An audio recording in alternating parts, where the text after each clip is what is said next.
Bonjour à tous, chers amis. Saviez-vous que près de 95% de ceux qui regardent mes vidéos ne sont pas abonnés? Si vous aimez ces histoires, je vous invite à appuyer sur le bouton s'abonner et à laisser un like. Cela m'aide énormément. Merci d'être là. Au fait, d'où regardez-vous cette vidéo? Dites-le moi dans les commentaires. Le départ. La carte routière était posée sur le siège passager, pliée et usée au bord, adoucie par des années de manipulation.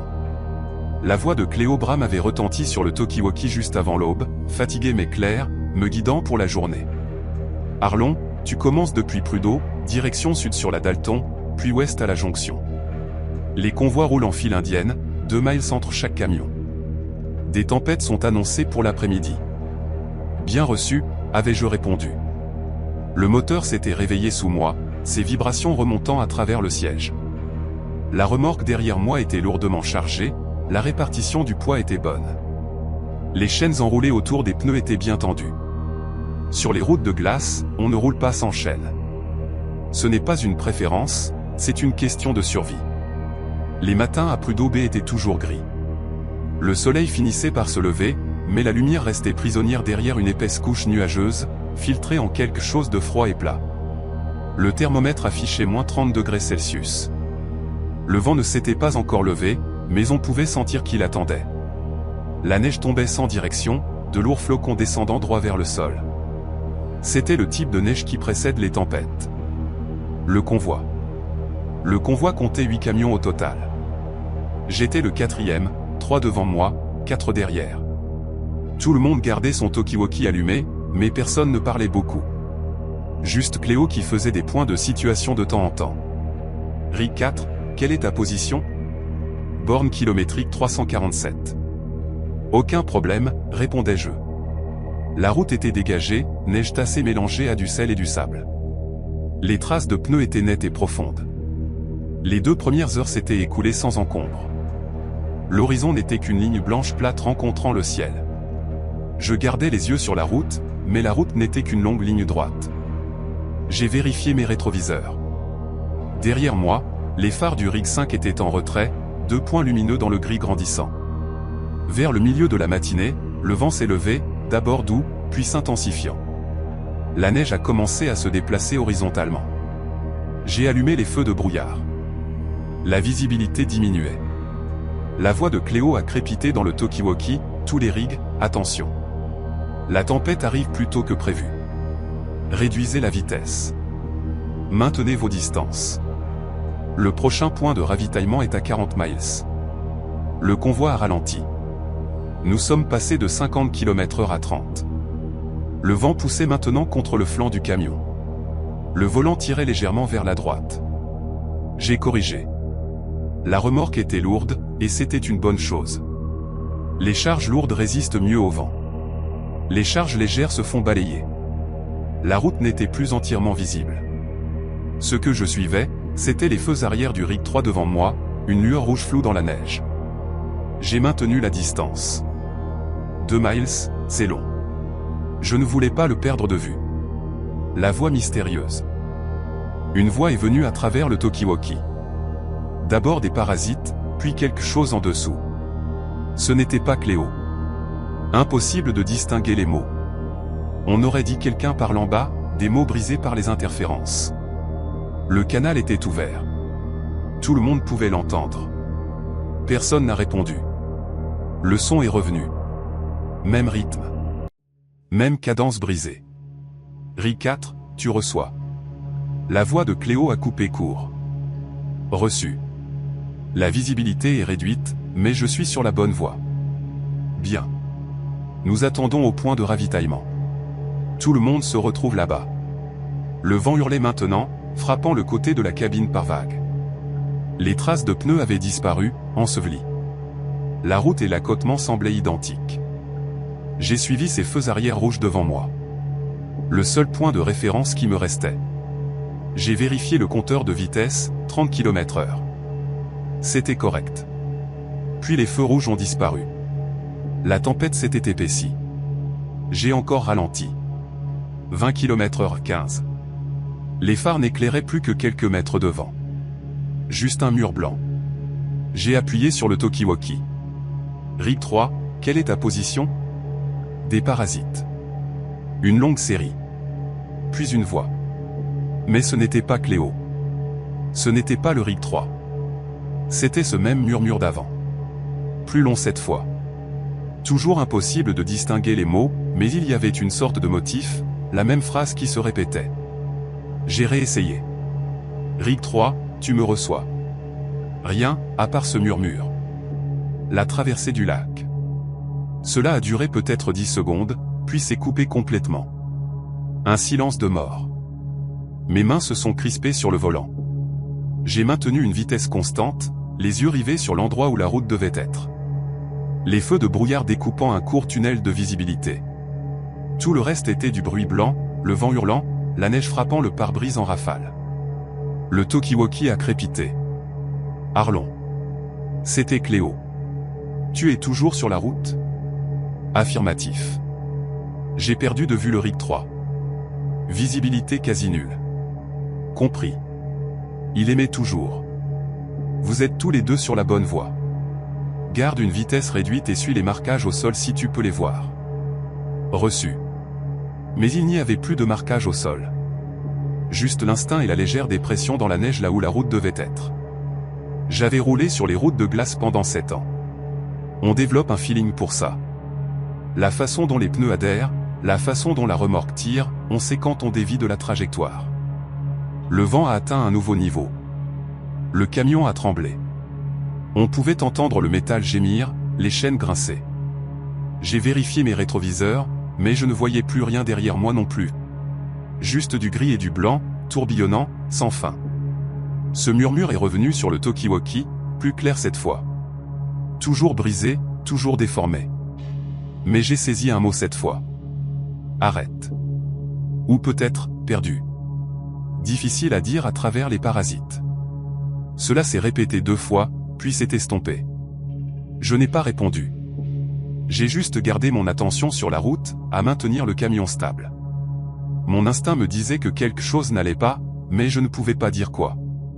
Le protocole du convoi était simple, rester en ligne, maintenir la distance, atteindre le point de contrôle. Tempête ou pas, c'est ce qu'on faisait. La rencontre avec l'inconnu. Les minutes s'étiraient. Le temps semblait étrange quand on ne voyait rien d'autre que du blanc. Cela aurait pu être 10 minutes. Ou 30. Le chauffage bourdonnait. Les lumières du tableau de bord brillaient faiblement. J'ai siroté un café froid d'un thermos. J'ai gardé ma respiration régulière. Puis la route a changé. Subtilement, d'abord. Les pneus faisaient un bruit différent. Moins de crissement, plus de glissement. De la glace. Nous avions atteint une section de glace pure, probablement un lit de ruisseau gelé ou un débordement du système lacustre qui traversait cette région. J'ai relâché l'accélérateur, laissant l'élan me porter. Pas de freinage, pas de mouvement brusque. La remorque a légèrement oscillé. J'ai corrigé, une pression douce sur le volant. Les chaînes ont mordu, bien accrochées. J'ai expiré lentement. Le talkie-walkie s'est réveillé. Tous les rigs, attention. Vous approchez de la traversée du lac. La route passe directement sur la glace sur environ 3 miles. C'est sécurisé. Le convoi l'a fait une centaine de fois. Gardez juste votre vitesse en dessous de 20 et restez dans les traces. Je connaissais cette traversée. Le lac Colina, large et peu profond, gelait solidement chaque hiver. La route de glace le traversait en ligne droite. Cela économisait 40 miles de détour. Les ingénieurs vérifiaient régulièrement l'épaisseur. C'était sécurisé. Mais conduire sur un lac gelé semblait toujours mauvais. Quelque chose de primitif là-dedans. On fait confiance à 60 cm de glace pour supporter 30 tonnes d'acier et de cargaison. On fait confiance à ce que l'eau en dessous, sombre et froide, reste à sa place. Je pouvais voir la transition devant moi. La ligne d'arbres se terminait. Le paysage s'ouvrait sur un néant plat. Blanc sur blanc, sans perception de profondeur. Les feux de brouillard aidaient à peine. Je conduisais à l'aveugle, faisant confiance à l'itinéraire. Les pneus ont heurté la glace du lac. Le son a changé, presque creux, comme un écho. Le vent était pire ici. Rien pour le briser. Il s'écrasait contre le camion sur le côté. Une pression constante. J'ai serré le volant plus fort, gardant la vitesse basse. À mi-chemin, peut-être 1,5 miles, j'ai aperçu quelque chose dans mon champ de vision périphérique. Côté gauche. J'ai jeté un coup d'œil dans le rétroviseur côté conducteur. Rien, juste du blanc. J'ai regardé devant moi. C'était là, un scintillement. Quelque chose se déplaçant parallèlement à moi, juste à la limite de portée des phares. J'ai ralenti encore, 15 km/h. J'ai regardé à nouveau. Toujours là, une forme dans la neige, gardant la même allure. Cela aurait pu être un autre camion. Ou des débris soufflés par le vent. Difficile à dire. Puis cela a disparu. Juste le vent et la neige. Ma poitrine était serrée. J'ai ajusté ma prise sur le volant, roulé des épaules. La fatigue, probablement. Le stress. Fixer le blanc pendant des heures joue des tours à vos yeux. J'avais déjà vu ça. Des ombres qui n'étaient pas là. Des formes dans la tempête qui se dissolvaient quand on regardait directement. La voix et la lumière. Le talkie-walkie a sifflé, ce murmure à nouveau, plus long, presque rythmé. Je pouvais entendre la forme des mots, la cadence, mais le sens restait juste hors de portée. Cela semblait délibéré, comme quelqu'un parlant juste en dessous du seuil de compréhension. « Cléo, tu captes ces interférences ?» J'ai demandé. Pause. Puis sa voix. Répète. Les parasites. Quelqu'un transmet quelque chose, mais c'est tout brisé. Une autre pause. Je n'entends rien d'anormal de mon côté, Arlon. Cela pourrait être des interférences locales causées par la tempête. Des particules métalliques dans l'air. Les aurores boréales provoquent parfois ça aussi. Reçu. Mais je savais ce que j'avais entendu, et ce n'étaient pas des parasites aléatoires. La glace sous moi a fait un bruit. Une basse fréquence, comme du métal gémissant, mais organique. Les déplacements de glace. C'est normal. Les changements de température, la pression du vent, le lac s'ajustant sous sa surface gelée. Je savais ça, mais ce son était long, soutenu, et il semblait suivre la longueur du camion alors que j'avançais. J'ai vérifié les rétroviseurs à nouveau. Rien derrière moi, rien à côté, juste la tempête. Puis j'ai vu la lumière, faible en dessous, scintillant à travers la glace comme si quelque chose en dessous reflétait les phares du camion vers le haut. Mais cela n'avait pas de sens. La glace était épaisse, opaque. La lumière ne rebondit pas comme ça. J'ai cligné des yeux, me suis concentré, elle était toujours là, se déplaçant, changeant légèrement de position, restant sous la remorque, me suivant. Mes mains transpiraient à l'intérieur de mes gants. Je me suis dit que c'était une réflexion, une réfraction, un effet optique causé par des couches de glace et de neige et l'angle des lumières. C'était tout. Le son gémissant est revenu. Plus fort. Je l'ai senti à travers le siège, à travers le volant. La suspension du camion l'a absorbé, mais il était là. Une vibration profonde comme si quelque chose de grand changeait de position en dessous. Je voulais quitter ce lac. Cléo, combien de temps avant l'autre rive? Environ 1 mile. Tu avances bien. 1 mile. J'ai gardé la vitesse stable. Pas d'accélération. Rouler vite sur la glace, c'est comme ça que les gens meurent. Je le savais, mais chaque instinct disait « accélère ». Le murmure sur le talkie-walkie est revenu. Et cette fois, je l'ai entendu clairement. Arrête. Juste ce mot. Clair comme tout. Une voix d'homme, basse et urgente. Arrête. Je ne me suis pas arrêté. J'ai continué. Le protocole disait de continuer. Atteindre le point de contrôle. S'arrêter sur un lac gelé dans un blizzard, c'était du suicide. Si quelque chose n'allait pas avec le camion, je le saurais. Le moteur sonnait bien. Pas de voyant d'avertissement, pas de problème mécanique, mais cette voix. J'ai appuyé sur le talkie-walkie. Identifiez-vous. Pas de réponse. Juste le bruit du vent à travers le haut-parleur. J'ai réessayé. Ici le rig 4. Si quelqu'un transmet, identifiez-vous. Toujours rien. La lumière sous la glace a scintillé à nouveau. Plus près de la cabine maintenant, presque directement sous moi. Je pouvais la voir dans le rétroviseur latéral. Une lueur bleu-blanc qui pulsait de manière irrégulière. Ma respiration était superficielle. Je me suis forcé à inspirer profondément. Expirer lentement. Me concentrer sur ce qui est réel. La route, le volant, les jauges, tout ce qui est fonctionnel, tout ce qui est normal. La fin de la traversée. La ligne d'arbre est apparue devant moi. Des formes sombres émergent du blanc. J'approchais de l'autre rive du lac. Le soulagement m'a frappé fort. 30 secondes de plus et je serai de retour sur la terre ferme. Des arbres de chaque côté. Une vraie route sous les pneus. Le talkie-walkie a crépité. La voix de Cléo, mais lointaine. Difficile à entendre. Arlon, position. Répète, Cléo. Des parasites. Puis une autre voix. Pas Cléo. Pas le murmure. Celle-ci était différente. Familière. Arlon, c'est Miles. Miles Rec gérait la logistique des approvisionnements depuis la station de Coldfoot. Je l'avais rencontré quelques fois. Un bon gars. Il connaissait les routes. Miles, qu'est-ce que tu fais sur ce canal? J'ai un rapport d'un observateur. Il y a une fissure de pression qui se développe sur Colina. Tu dois bouger maintenant. Une fissure de pression. Quand la glace se déplace et se brise, cela crée une ouverture. En quelques secondes, la route devient de l'eau. J'ai pressé l'accélérateur. Pas beaucoup, juste assez pour prendre de la vitesse sans perdre l'adhérence. 20 km/h 25. À quelle distance? Inconnu. Éloigne-toi juste. Les pneus ont mordu, les chaînes se sont enfoncées.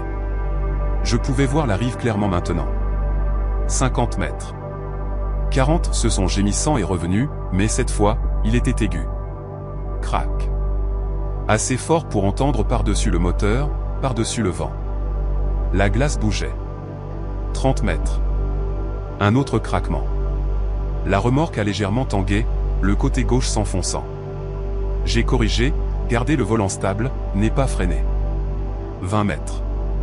La lumière en dessous a surgi brièvement, comme si quelque chose de grand passait directement sous moi, reflétant la lumière vers le haut à travers la glace. Puis elle a disparu. 10 mètres. Les pneus ont heurté le gravier et la neige tassée. Terre ferme. J'étais sorti du lac. Je n'ai pas ralenti avant d'avoir mis 100 mètres entre moi et cette glace. Puis j'ai relâché, ramené la vitesse, vérifié les rétroviseurs.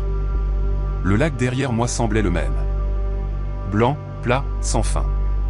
Aucune fissure visible, aucune eau sombre montrant à travers. Mes mains tremblaient. J'ai fléchi les doigts, serré le volant plus fort. Miles, je suis dégagé. Pas de réponse. Miles, tu me reçois. Des parasites. Cléo, tu es là. Sa voix est revenue claire. Toujours là, Arlon.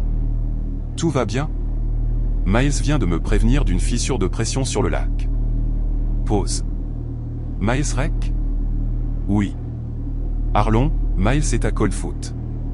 Il n'est pas en opération de convoi aujourd'hui. Tu es sûr de l'avoir entendu? Mon estomac s'est noué. Je l'ai entendu. Il m'a dit de quitter le lac. Je vais vérifier avec la station, mais il n'y a aucun rapport de fissure de pression. Les relevés de glace sont revenus solides ce matin. Tu es sûr que tout va bien? J'ai regardé le lac dans mon rétroviseur. Vide, calme. La tempête était toujours forte, mais la glace semblait stable. Rien ne bougeait, rien ne se brisait. Je vais bien. C'est juste la tempête qui me travaille. Reçu. Tu es à environ 15 miles du point de ravitaillement. Prends ton temps. On t'attend tous. J'ai conduit les 15 miles suivants en silence. Je n'ai pas touché au talkie-walkie. Je n'ai pas regardé les rétroviseurs plus que nécessaire. Juste concentré sur la route, sur la ligne d'arbres, sur la terre ferme sous moi. La mission solo. 3 jours plus tard, j'étais de retour sur la route. Même itinéraire, cargaison différente. La centrale m'avait besoin de quelqu'un de familier avec la traversée du lac, quelqu'un qui l'avait récemment parcouru. Je n'ai pas mentionné ce qui s'était passé la dernière fois. Je ne leur ai pas parlé des murmures, des lumières, ni des 2 conducteurs disparus. Ces informations étaient déjà dans les rapports. Les répéter n'aurait rien changé. La voix de Cléo est venue sur le talkie-walkie à 6 heures. Arlon, tu es en solo pour cette course. Pas de convoi, juste toi et la cargaison. La météo tient, la prévision dit dégager jusqu'au soir. Reçu. Les courses en solo payaient mieux, mais elles vous exposaient. Pas de secours, pas d'autres camions à suivre si les conditions changeaient. Juste toi et la route. La température avait chuté depuis la semaine dernière, moins 38 degrés Celsius maintenant. Assez froid pour que le diesel gèle si on n'utilise pas d'additifs. Assez froid pour que le métal devienne cassant. Que la peau exposée gèle en moins d'1 minute. J'avais doublé les couches. Sous-vêtements thermiques, polaires intermédiaires, parka lourde par-dessus, des gants conçus pour le travail arctique. Je sentais toujours le froid s'infiltrer au bord. J'ai quitté Prud'Hoe juste après l'aube. Le ciel était de ce même gris plat, mais la visibilité était décente. Je pouvais voir la route devant moi. Je distinguais la ligne d'arbres de chaque côté. Le camion roulait bien. Les chaînes mordaient dans la neige tassée. Les pneus adhéraient bien. La première heure s'est passée sans incident. Borne kilométrique 280. Cléo a fait un point. Arlon, statut. À l'heure. Route dégagée. Bien. Arrêt carburant au marqueur 220 si besoin. Prochain point à 180. Reçu. Je me suis installé dans le rythme. Surveiller la route. Vérifier les rétroviseurs. Contrôler les jauges. Température du moteur stable. Consommation de carburant normale. Le chauffage gardait la cabine assez chaude, mais je pouvais encore voir ma respiration quand j'expirais fort. Le pare-brise avait une fine couche de givre dans les coins intérieurs malgré le dégivrage à fond. La tempête et l'abandon. Autour du marqueur 260, le vent s'est levé. Pas au niveau d'une tempête, juste une pression constante du nord. Le genre qui fait pencher légèrement le camion. Qui vous fait ajuster votre direction toutes les quelques secondes. J'avais conduit d'Empire. C'était gérable. Mais le ciel changeait. Ce gris plat s'assombrissait. Les nuages s'empilaient épais. La prévision avait dit dégager. Les prévisions se trompaient parfois, surtout aussi loin au nord. Les systèmes météo bougeaient vite ici. Au marqueur 240, les premiers flocons ont frappé le pare-brise. Petit, sec, soufflé horizontalement par le vent. J'ai allumé les essuie-glaces, augmenté le dégivrage. La visibilité était encore correcte, peut-être un demi-mile devant. Je pouvais voir la route, voir les poteaux indicateurs sur l'accotement. La voix de Cléo a crépité. Arlon, on voit une météo se développer sur le radar. À quoi ça ressemble là-bas? La neige commence, vent régulier. Toujours bonne visibilité. Reçu. Si ça empire, il y a un arrêt au marqueur 230. Tu peux attendre si besoin. Compris. J'ai continué. La neige s'est épaissie progressivement. Pas un blizzard soudain, juste une augmentation régulière.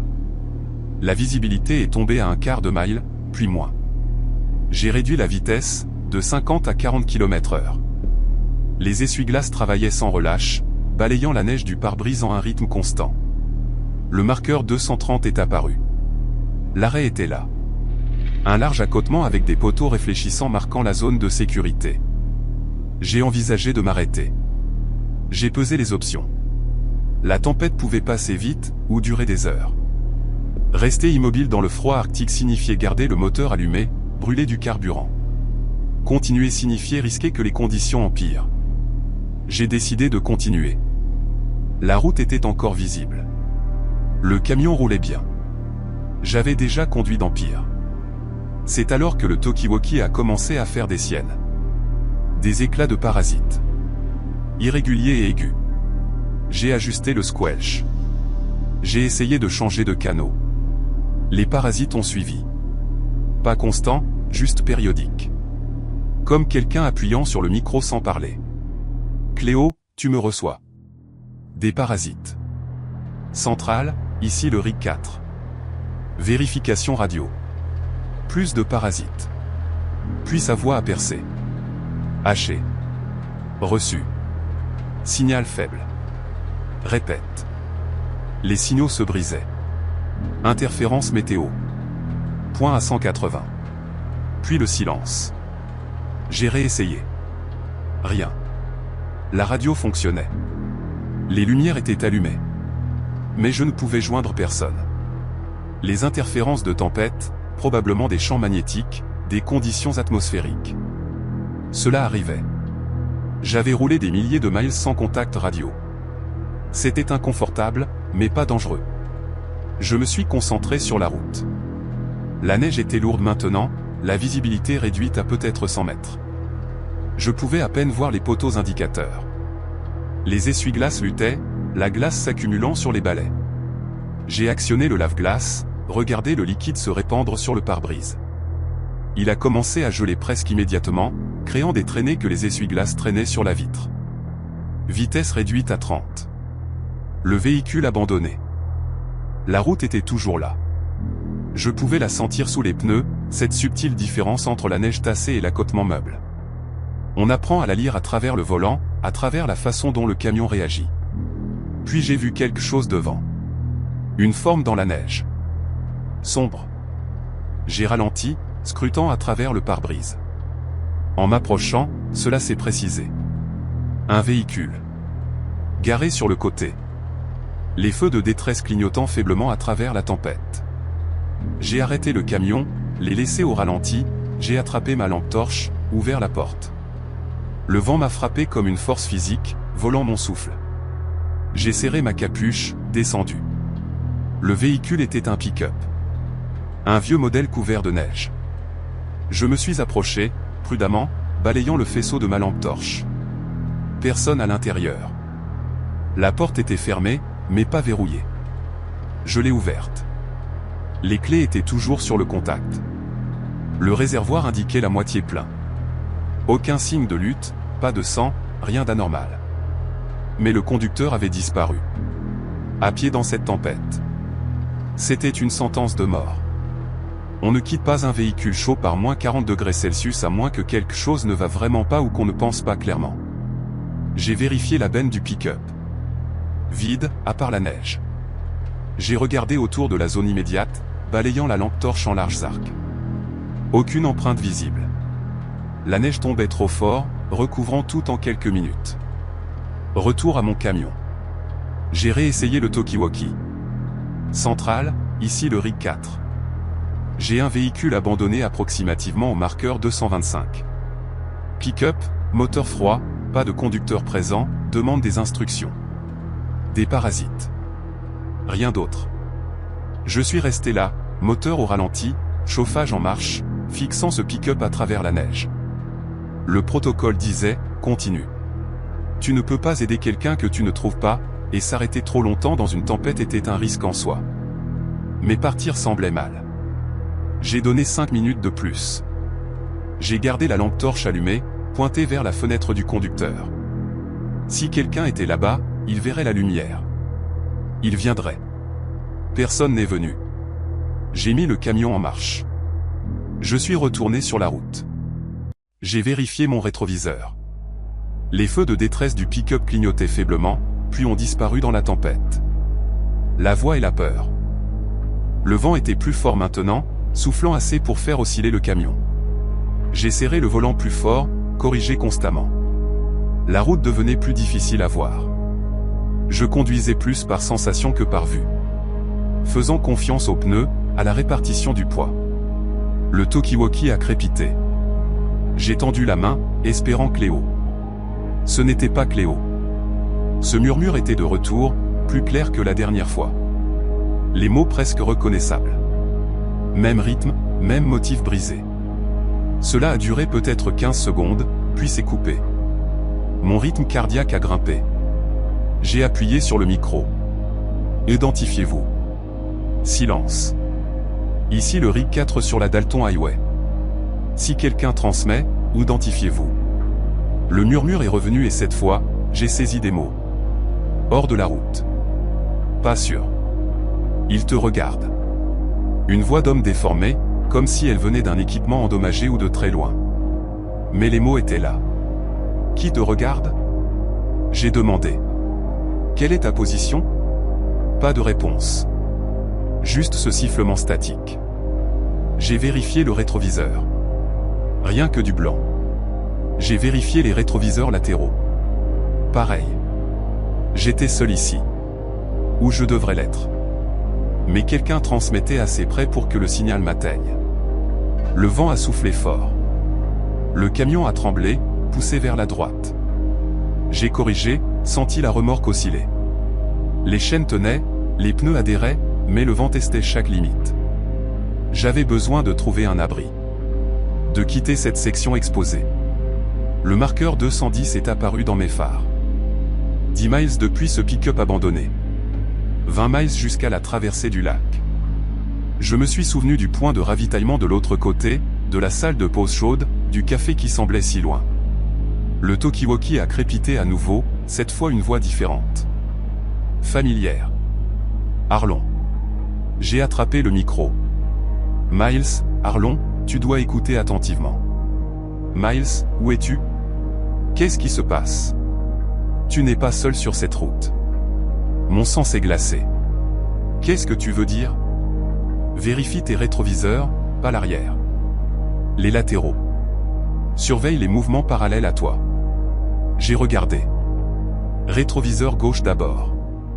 Rien que la tempête. Rétroviseur droit. Pareil.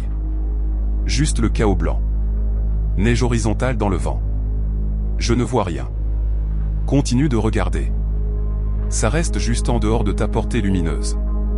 Correspond à ta vitesse. J'ai fixé le rétroviseur droit, j'ai regardé dans la tempête. Au début, rien. Puis peut-être une obscurité dans le blanc, quelque chose qui bougeait. Je ne pouvais pas en être sûr. Cela aurait pu être mes yeux qui me jouaient des tours. Cela aurait pu être des débris soufflés par le vent. La rencontre avec l'inconnu. Miles, j'ai besoin de ta position. Es-tu derrière moi? Je ne suis pas sur la route, Arlon. Je suis à Coldfoot. Mais je vois ton traceur, et il y a un problème avec les données. Quel genre de problème? Tes coordonnées sautent. Une seconde tu es sur la route principale, la suivante tu es à 300 mètres à l'est, puis tu reviens. Comme si ton GPS déconne. Ou quoi? Ou tu n'es pas là où tu penses être. J'ai vérifié mon GPS. Il me montrait sur la Dalton Highway, exactement là où je devais être. Pas de saut, pas de bug, une ligne stable se dirigeant vers le sud. Mon GPS semble bien, j'ai dit. C'est ce qui m'inquiète. Vérifie ta boussole. J'ai regardé la boussole du tableau de bord. Elle indiquait le sud, ce qui était correct. Mais en regardant, l'aiguille a tremblé. Un petit mouvement, juste quelques degrés vers l'est, puis revenant, puis à nouveau vers l'est. Miles, ma boussole agit bizarrement. Interférence magnétique. Cela peut être la tempête, ou géologique, ou cela peut être autre chose. Quoi d'autre? Il n'a pas répondu tout de suite. Quand il l'a fait, sa voix était plus basse. Il y a des histoires sur cette section. Des vieilles histoires d'avant qu'ils ne construisent la route. Les locaux parlaient de zones où la direction se confond, où les règles normales ne s'appliquent pas tout à fait.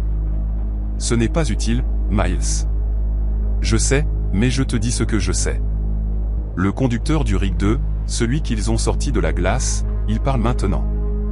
Il dit qu'il a suivi des lumières, qu'elles l'ont mené hors de la route principale, lui ont promis un raccourci. Il les a suivis jusqu'à ce qu'il réalise qu'il était sur le lac. Et à ce moment-là, il était trop tard. Quel genre de lumière? Il les a décrites comme des phares. Il a dit qu'il pensait que c'était un autre camion, qu'il faisait partie du convoi, mais quand il a essayé de les joindre sur le talkie-walkie, personne n'a répondu. Ils ont juste continué à avancer, restant devant lui, le menant plus loin. J'ai regardé la route devant moi. Mes phares découpaient la neige, éclairant peut-être 15 mètres. Au-delà, rien. S'il y avait d'autres lumières là-bas, je ne les verrais pas à moins qu'elles ne soient proches. Je suis à environ 20 miles de la traversée du lac, j'ai dit. Aucun autre véhicule en vue. Bien. Quand tu atteindras le lac, reste sur la route marquée. Ne suis rien qui ne fait pas clairement partie de la route. N'écoute pas les voix qui te disent de tourner. Et Arlon? Oui. Ne t'arrête pas. Pas avant d'être de l'autre côté. La transmission s'est terminée. J'ai essayé de rappeler. Pas de réponse. Le talkie-walkie était silencieux à part les parasites. J'ai conduit pendant 30 minutes de plus. La tempête ne montrait aucun signe de faiblir. Si quelque chose, elle empirait. La vitesse du vent avait augmenté. La neige tombait si épais que les essuie-glaces pouvaient à peine suivre. J'étais descendu à 15 km/h, rampant vers l'avant. Puis je les ai vus, des lumières devant et à droite. Une faible lueur rouge à travers la neige. Des feux arrière. Ma première réaction a été le soulagement. Un autre véhicule. Je n'étais pas seul. Mais puis je me suis souvenu de l'avertissement de Miles. Le conducteur du RIG 2 avait suivi des lumières. J'ai encore ralenti. 10 km/h, regarde ces lumières. Elles ne bougeaient pas, restaient juste là sur le côté. J'ai attrapé le talkie-walkie. Véhicule devant. Ici le RIG 4 Nord. Tu me reçois. Des parasites. Si tu m'entends, fais clignoter tes phares. La lueur rouge est restée stable. Pas de clignotement, pas de changement. J'ai avancé prudemment. 50 mètres, 40. Les lumières sont devenues plus claires. C'étaient définitivement des feux arrière, mais quelque chose n'allait pas. Ils ne semblaient pas normaux. Le rouge était trop uniforme, trop brillant pour des feux de route dans une tempête. 30 mètres. Je pouvais voir la silhouette maintenant. Pas un RIG. Plus petit. Peut-être un camion, peut-être un SUV. 20 mètres. J'ai mis mes phares pour mieux voir. La lumière s'est réfléchie. M'a montré ce qui était là. C'était le même pick-up que tout à l'heure. Même modèle, même position. Feu de détresse clignotant. Mais c'était impossible. J'avais dépassé ce pick-up 20 miles en arrière. J'avais roulé vers le sud tout le temps, jamais tourné, jamais dévié. Il n'y avait aucun moyen que j'aie fait un cercle. J'ai vérifié mon GPS. Il me montrait au marqueur 195, à 15 miles au sud de l'endroit où j'avais vu le premier pick-up. L'itinéraire était une ligne droite. Pas de courbe, pas de boucle, mais le voilà. Le même pick-up. J'en étais sûr. Même motif de rouille sur le pare-choc. Même feu arrière fissuré du côté gauche. J'ai attrapé ma lampe torche, commencé à ouvrir la porte, puis me suis arrêté. Miles avait dit de ne pas s'arrêter, m'avait prévenu de quitter la route, mais si c'était le même pick-up, si d'une manière ou d'une autre j'avais fait demi-tour, alors j'allais dans la mauvaise direction. J'avais besoin de savoir. J'ai gardé le moteur en marche, laissé les phares allumés, descendu. Le vent était brutal, pire qu'avant. Le faisceau de ma lampe torche pénétrait à peine la neige. Je me suis approché du pick-up, ouvert la portière côté conducteur, vide comme avant, clé sur le contact. Mais quelque chose était différent. Les sièges. Ils étaient gelés, recouverts d'une épaisse couche de glace, pas le léger givre que l'on obtient après quelques heures dans le froid. C'était de la glace profonde, le genre qui met des jours à se former. J'ai vérifié la benne du pick-up. Vide, comme avant. Mais le métal était si froid qu'il a brûlé à travers mes gants quand je l'ai touché. Ce n'était pas normal. Rien de tout cela n'était normal. J'ai reculé, gardé ma lampe torche en mouvement, balayant la zone. C'est alors que je les ai vus. Des empreintes de pas s'éloignant du pick-up, se dirigeant vers la tempête. Des empreintes fraîches, pas encore remplies de neige. Quelqu'un était passé par là. Quelqu'un venait de partir. Bonjour, j'ai appelé. Ma voix a été emportée par le vent. Y a-t-il quelqu'un? Pas de réponse. Les empreintes menaient dans l'obscurité, dans la tempête. Je les ai suivies avec le faisceau de ma lampe torche.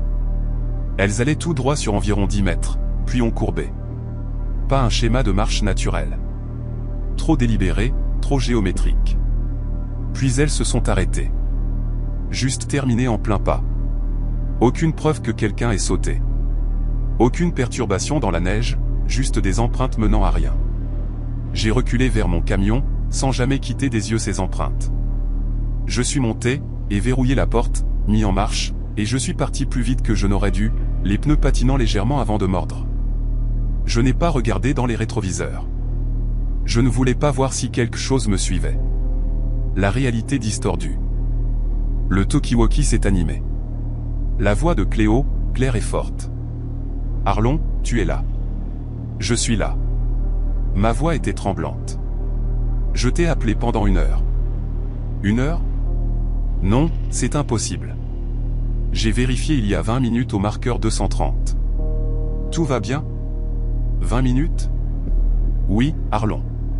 Tu as vérifié il y a 20 minutes au marqueur 230. Non, ce n'est pas ça. J'ai conduit pendant. J'ai regardé l'horloge sur le tableau de bord. Elle avait raison. 20 minutes s'étaient écoulées depuis mon dernier point, mais cela m'avait semblé bien plus. Je vois un véhicule abandonné, j'ai dit. Le même que j'ai vu plus tôt, mais c'est impossible. Arlon, il n'y a aucun véhicule abandonné sur ton itinéraire. Nous avons une surveillance aérienne. Si un véhicule était en détresse, on le verrait. Il est juste là. Je viens de faire le tour. Pick-up, marqueur 195. Pause. Arlon, tu es au marqueur 210, pas 195. J'ai vérifié mon GPS. Elle avait raison. Marqueur 210. Mais je venais de voir le poteau indicateur. Il indiquait 195. J'en étais sûr. Il y a un problème avec ma navigation. Ton traceur semble bien de notre côté. Signal propre, progression régulière. Tu es à 15 miles de la traversée du lac. Reste sur la route. Maintiens ta vitesse. La météo devrait se dégager dans 1 heure. Reçu. Mais je ne lui faisais plus confiance. Je ne faisais plus confiance au GPS. Ni à mes jauges. Ni à rien, sauf à la sensation de la route sous mes pneus. La traversée du lac et la lumière. Le murmure est revenu sur le talkie-walkie. Plus fort cette fois. Plusieurs voix se chevauchant. Toutes disant des choses différentes, mais avec le même rythme. La même cadence brisée. J'ai éteint le talkie-walkie. Silence complet, à part le vent et le moteur. La route a légèrement courbé. Je l'ai suivi, gardant ma vitesse stable. La ligne d'arbres est apparue sur ma gauche. Bien. Les arbres signifiaient une orientation, signifiaient que j'étais toujours sur la route principale. La traversée du lac était en terrain ouvert. Pas d'arbres à des miles. Mais attends, la traversée du lac était encore devant moi. Il ne devrait pas y avoir d'arbres ici encore. J'ai vérifié le GPS à nouveau. Marqueur 200, 5 miles jusqu'au lac. Mais si j'étais à 5 miles, je devrais voir le terrain s'ouvrir. Je devrais voir les arbres s'éclaircir. Au lieu de cela, ils devenaient plus épais, plus proches de la route. L'obscurité entre eux semblait plus profonde qu'elle ne l'aurait dû. Mes phares ont attrapé quelque chose. Une forme se déplaçant entre les arbres, parallèle à la route, gardant ma vitesse, exactement comme Miles m'avait prévenu. J'ai accéléré à 20 km/h 25. La forme a gardé le rythme. Je ne pouvais pas distinguer les détails. Juste une obscurité qui bougeait mal. Trop fluide. Trop rapide. 30-35. Le camion était à la limite de la vitesse sûre pour ces conditions. Mais je m'en moquais. J'avais besoin de distance. De rejoindre le lac. D'un terrain ouvert où je pourrais voir quoi que ce soit s'approcher. Les arbres se sont brisés.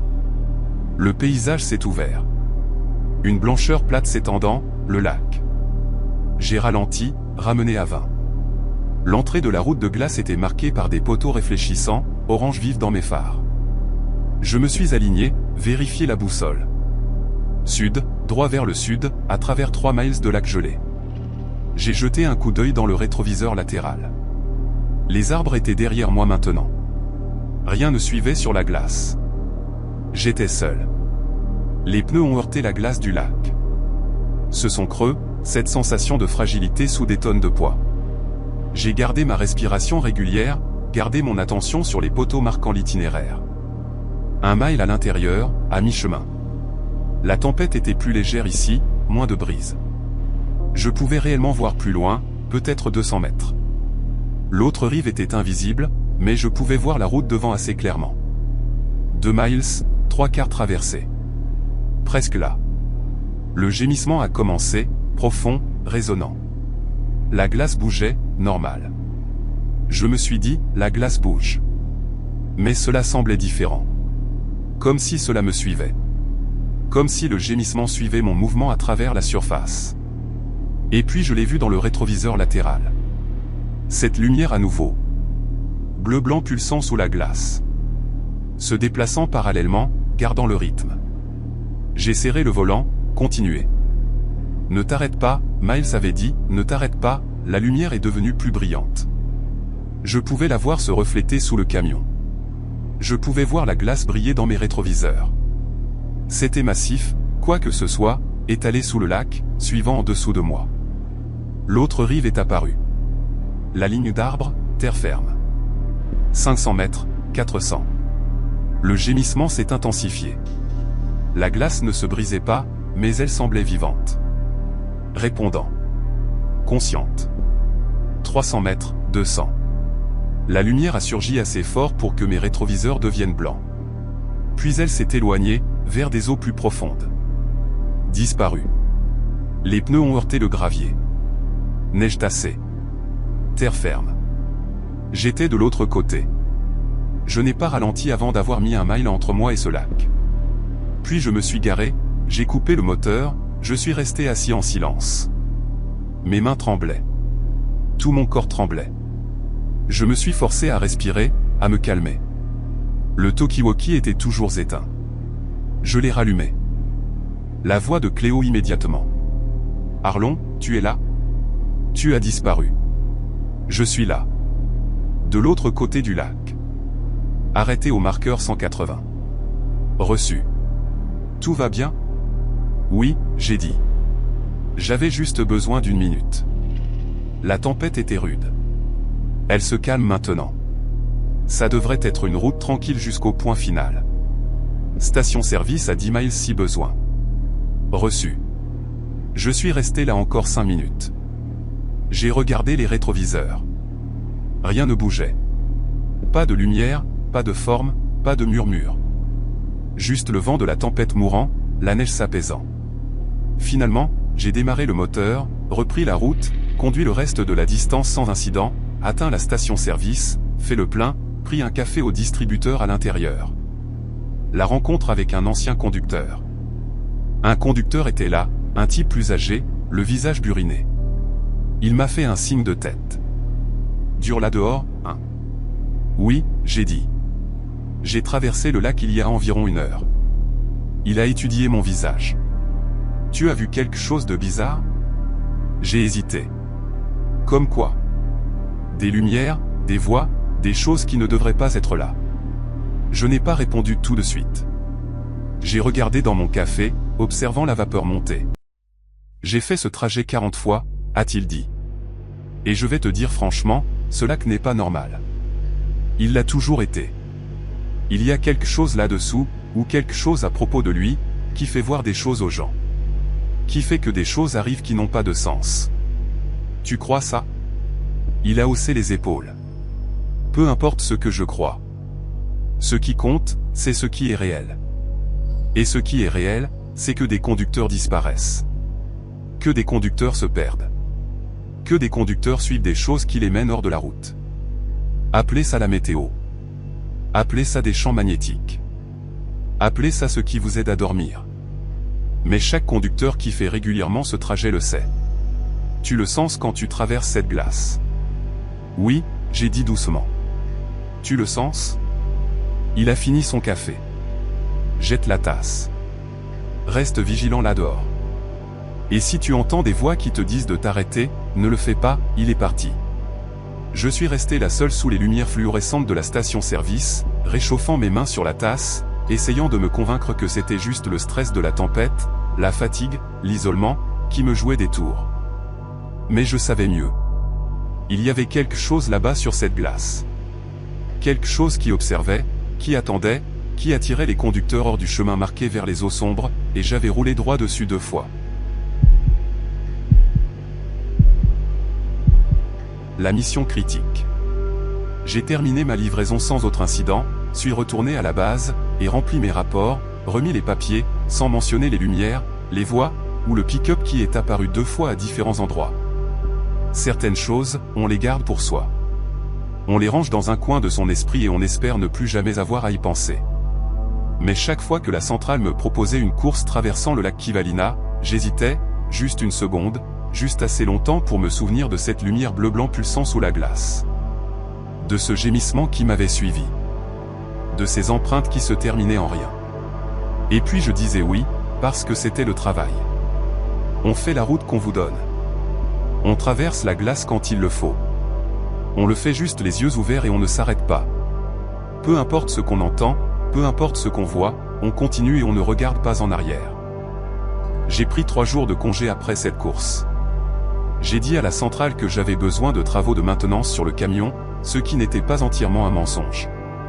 Les chaînes devaient être remplacées. Les durites de frein avaient de la glace. Et un des feux de brouillard avait un boîtier fissuré. Mais surtout, j'avais besoin de temps loin de la route. De temps pour dormir sans rêver de lacs gelés et de lumière se déplaçant sous la glace. Les rêves sont venus quand même. Chaque nuit, les mêmes images en boucle. Le murmure sur le talkie-walkie, le pick-up apparaissant 2 fois, cette lueur bleu-blanc me suivant sous la remorque. Je me réveillais à 3 heures du matin en sueur malgré la pièce froide et restais là, fixant le plafond jusqu'à l'aube. Le 4e jour, je suis allé voir un médecin. Pas pour quelque chose d'officiel, juste un check-up. Je voulais écarter l'évidence. L'exposition au monoxyde de carbone peut causer des hallucinations. Tout comme la fatigue extrême, l'hypothermie, même les carences en vitamines pendant les mois d'hiver. Le médecin a fait une prise de sang, vérifié mes signes vitaux, écouté mes poumons. Tout est revenu normal. Elle m'a demandé mon sommeil, mon stress, si je prenais des médicaments. Des questions standards. J'ai répondu honnêtement, lui ai parlé des longues routes, de l'isolement, des horaires de sommeil irréguliers. Elle a recommandé une meilleure hygiène de sommeil, des suppléments de vitamine D, peut-être parler à quelqu'un du stress. Elle m'a donné une recommandation pour un conseiller qui travaillait avec les conducteurs commerciaux. J'ai pris la recommandation, jamais appelé. Qu'est-ce que j'aurais pu dire? Que j'entendais des voix qui n'étaient pas là. Que je voyais des lumières sous des lacs gelés. Que les coordonnées GPS sautaient et que des pics UPS apparaissaient à 2 endroits à la fois. Au lieu de cela, j'ai fait des recherches, passé des heures en ligne à lire sur les anomalies magnétiques dans les régions nordiques, sur les interférences des aurores avec les équipements de navigation, sur la façon dont le froid extrême affecte l'électronique, comment la glace peut créer des illusions d'optique, comment les conditions de tempête déforment le son et la lumière. Il y avait des explications pour tout. L'aiguille de la boussole tremblant, des dépôts magnétiques dans le substrat rocheux, commun dans cette région. Le GPS sautant, interférences atmosphériques, éruptions solaires affectant les signaux satellites. Les lumières sous la glace, réflexion et réfraction à travers des structures cristallines amplifiées par mes propres phares. Les murmures sur le talkie-walkie auraient pu être des fuites de fréquences d'autres canaux. Aurait pu être un dysfonctionnement de l'équipement causé par le froid. Aurait pu être une ductilité atmosphérique où les signaux radio voyagent sur des centaines de miles sous certaines conditions, captant des transmissions de sources lointaines. Le pick-up apparaissant 2 fois. J'avais été désorienté. La perception du temps déformée par le stress et la monotonie. J'avais probablement passé le même pick-up une fois, puis mon cerveau sous tension avait créé un faux souvenir de l'avoir revu. Où il y avait 2 pics UPS similaires, où je m'étais retourné malgré ce que disaient mes instruments. Chaque chose étrange avait une explication rationnelle. Je les ai toutes notées, fait une liste, les relues plusieurs fois, me suis convaincu que ce que j'avais vécu était explicable, que j'avais laissé la peur et l'isolement amplifier des phénomènes normaux en quelque chose de sinistre. Au moment où la centrale m'a appelé pour une autre course, je m'étais persuadé que c'était juste des circonstances étranges, des bizarreries d'équipement, mon propre cerveau épuisé comblant les lacunes. Rien de surnaturel, rien d'impossible. Arlon, tu es prêt à rouler? Cléo a demandé. Oui, j'ai dit. Quel est l'itinéraire? Le même. Prud'homme à Fairbanks. Course d'approvisionnement. Encore en solo. La météo a l'air dégagée. Mon estomac s'est serré, mais je l'ai ignoré. Quand est-ce que je pars? Demain. 6 heures, charge standard. Rien de spécial. Reçu. J'ai passé cette soirée à faire une inspection minutieuse de mon camion. J'ai vérifié chaque système 2 fois, remplacé les chaînes, réparé le feu de brouillard, nettoyé chaque capteur et jauge. J'ai mis à niveau mon talkie-walkie, installer une unité GPS de secours, ajouter une deuxième caméra de tableau de bord avec vision nocturne. Si je devais refaire cet itinéraire, j'allais être préparé. Et cette fois, je documenterais tout. Si quelque chose d'étrange arrivait, j'aurais des preuves, des éléments concrets au lieu de juste ma parole. J'ai quitté Prudhoe à 6 heures pile. La température était de moins 35 degrés Celsius. Le ciel était dégagé, ce qui était rare. On pouvait voir les étoiles s'estomper alors que la lumière de l'aube se répandait à l'horizon. Le genre de matin qui vous faisait croire que tout irait bien. Les 100 premiers miles se sont déroulés sans encombre. Les conditions routières étaient bonnes, la visibilité parfaite. J'ai fait des points avec Cléo tous les 20 miles. Elle a confirmé ma position à chaque fois, tout correspondait, pas de divergence. J'ai gardé le talkie-walkie allumé, surveillé toutes les fréquences des routiers, des discussions normales, des conducteurs parlant des conditions routières, des prix du carburant, ou trouver de la bonne nourriture, pas de murmures, pas de transmissions étranges. Vers le mile 150, j'ai commencé à me détendre. Ce qui s'était passé la dernière fois ne se répétait pas. Aujourd'hui n'était qu'une course normale. Puis, autour du mile 180, j'ai vu l'arrêt où j'avais repéré pour la première fois le pick-up abandonné. J'ai ralenti, regardé attentivement. Rien là. Juste un accotement vide, des poteaux réfléchissants, de la neige intacte, pas de traces de pneus, pas de véhicule. Exactement comme cela aurait dû être. J'ai expiré de soulagement. Cela avait été mon imagination. Une hallucination induite par le stress. Les explications rationnelles tenaient. J'ai contacté Cléo par radio. Passage au marqueur 180. Tout est clair. Reçu. Tu avances bien. Traversée du lac dans 20 miles. Compris. 20 miles. Je pouvais faire 20 miles. Le ciel était toujours dégagé. Le vent était minimal. Les meilleures conditions que j'avais eues depuis des semaines. Ce serait une traversée facile. J'ai approché l'entrée du lac juste après 10 heures. La glace s'étendait, plate et blanche. Le soleil du matin la faisait presque briller. On pouvait voir tout l'itinéraire, des poteaux marquants créant une ligne claire à travers jusqu'à l'autre rive. 3 miles de terrain ouvert, complètement visible. Je me suis aligné avec l'entrée, vérifié mes jauges. Tout était normal. Les deux unités GPS étaient d'accord sur ma position. La boussole pointait fermement vers le sud. J'ai pris une inspiration, les laissé sortir lentement. Les pneus ont heurté la glace. Ce son creux, légèrement différent du bruit de la route. J'ai gardé ma vitesse à 25 km/h régulier, pas d'accélération, pas de freinage sauf si nécessaire. Un quart de mile, un demi-mile. La glace était lisse, bien entretenue. C'était une route de transport principale. Il la gardait en bon état. Je l'avais traversée des dizaines de fois avant cette course étrange. Aucune raison pour que ce jour soit différent. Un mile à l'intérieur, à mi-chemin. J'ai vérifié mes rétroviseurs. Rien derrière moi.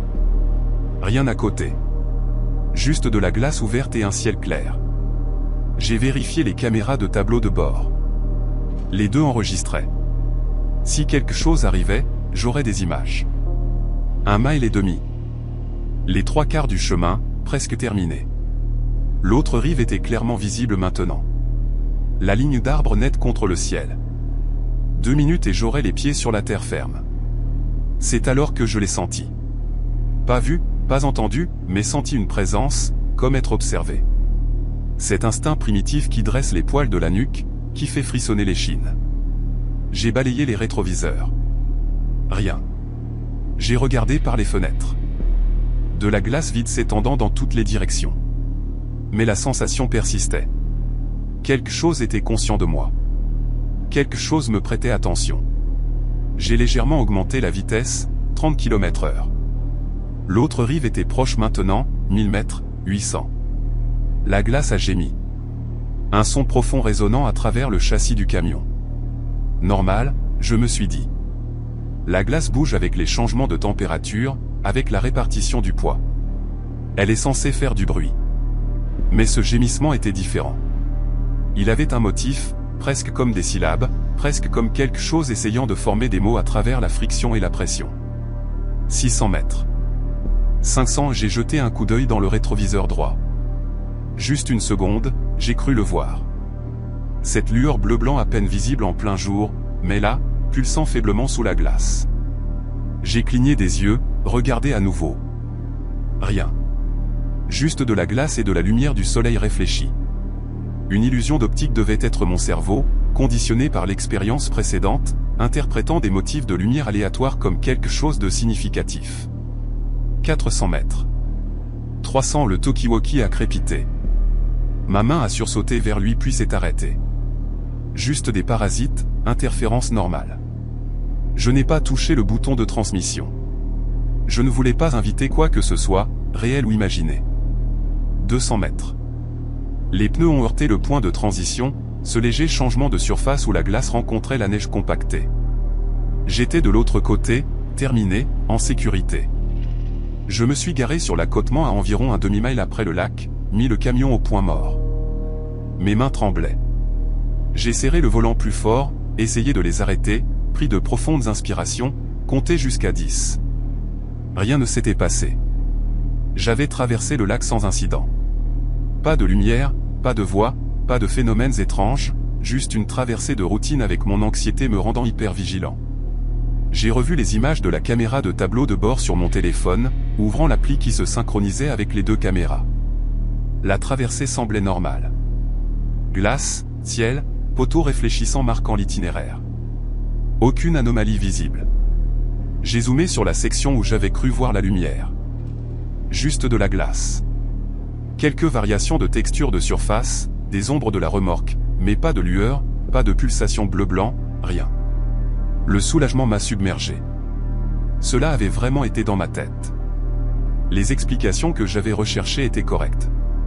Stress, fatigue, expérience précédente créant une fausse reconnaissance de motifs. Mon cerveau voyant des menaces qui n'étaient pas là. Je suis retourné sur la route, j'ai continué vers le sud. Le reste de la course s'est déroulé sans incident. J'ai fait ma livraison à Fairbank, pris une chambre de motel, dormi 10 heures d'affilée. Pas de rêve, pas de cauchemar, juste un sommeil profond et vide. La découverte inquiétante. Le lendemain matin, j'ai vérifié mes emails. Il y avait un message de Cléo avec des fichiers joints. Salut Arlon, la centrale m'a demandé de t'envoyer ça. Les rapports de maintenance sur ton camion de la semaine dernière. Tout est en ordre, mais je pensais que tu voudrais les voir. J'ai ouvert les pièces jointes. Formulaire standard. Niveau d'huile, liquide de frein, pression des pneus, systèmes électriques, tout normal, mais il y avait une note en bas du rapport du système électrique. Anomalie mineure détectée dans l'unité radio CB. Interférence de signal intermittente enregistrée pendant le trajet, horodatage 8h47 à 10h32 le décembre 2014. Le motif suggère une réception interfréquence possible depuis une source non standard. Recommande le remplacement de l'unité si les interférences persistent. 8h47 à 10h32. C'était la période où j'avais entendu les murmures, où les parasites avaient été les pires. Mais le rapport disait réception interfréquence, ce qui signifiait que la radio avait effectivement capté quelque chose, pas un dysfonctionnement, pas mon imagination, un signal réel. J'ai appelé Cléo. J'ai reçu ton email. Question sur le rapport radio CB.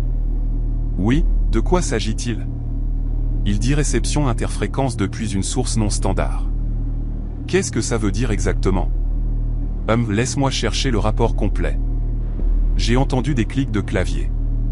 Ok, donc le technicien a noté que ton CB recevait des transmissions sur des fréquences en dehors de la bande CB normale. Habituellement, c'est causé par les services d'urgence à proximité, les communications aériennes, ce genre de choses. Fuite de signal d'autres systèmes, mais il n'y a pas de service d'urgence ou d'aviation par ici. Au milieu de nulle part, non. C'est pourquoi ils l'ont signalé comme anormal.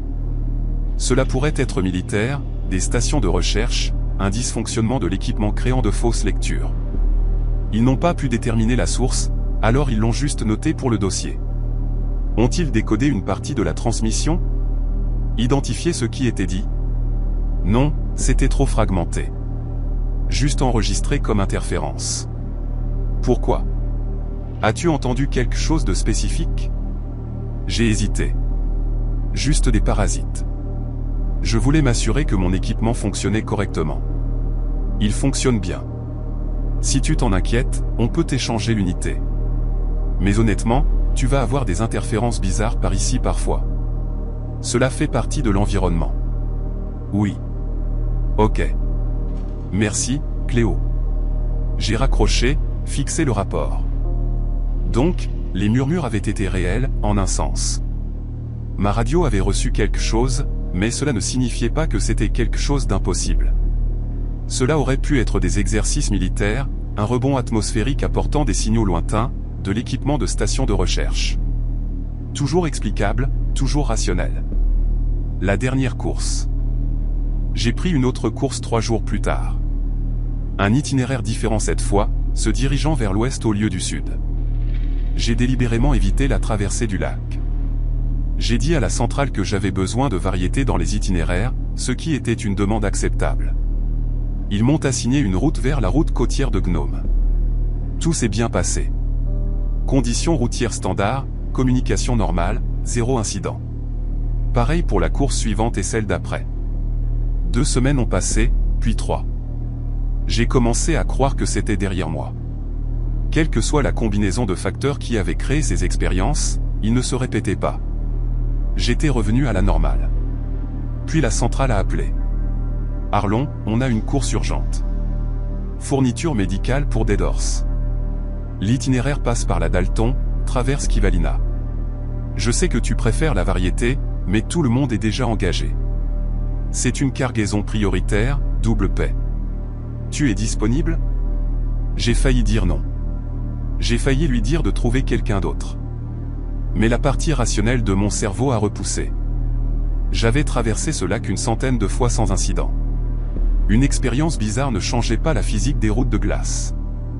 La peur était irrationnelle et je ne pouvais pas la laisser contrôler mes décisions.